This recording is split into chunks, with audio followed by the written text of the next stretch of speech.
Hello friends, स्वागत है मेरे यूट्यूब चैनल में। तो ये सब क्लिप हम देखे लगली। आज अपन मोबाइल तो कुल क्लिप मतलब कि थोड़ा थोड़ा खींचले रही, कोनो रील वाले पोर्शन में, कोनो वीडियो वाले पोर्शन में। तो ओके बना बना के एडिट करके डालत ही। तो ये हम धनतेरस वाले दिन है, तो धनतेरस वाले दिन हम शॉपिंग करके घरे जाते ही जा। ये शाम हो गए शॉपिंग करके, बहुत भीड़ यारो, बहुत ज़्यादा भीड़ रहा धनतेरस वाले दिन। खरीदारी सब कोई कैलस। तो फिर घरे जाके हमने पूरा अच्छा से विधिवत पूजा कैली जाए। आप लोग कैसे पूजा कैला धनतेरस के वो भी बतैया। यहाँ ऐसे पूजा मतलब कि देखा ई कुल यहाँ चढ़ेला, तो ई कुल हम लोग चढ़ैली जाए। तो ऐसे धनतेरस के पूजा कैली जाए।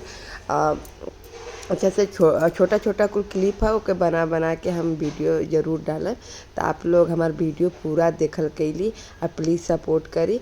अगर आपके हमार वीडियो अच्छा लगा तो लाइक सब्सक्राइब कमेंट करिए।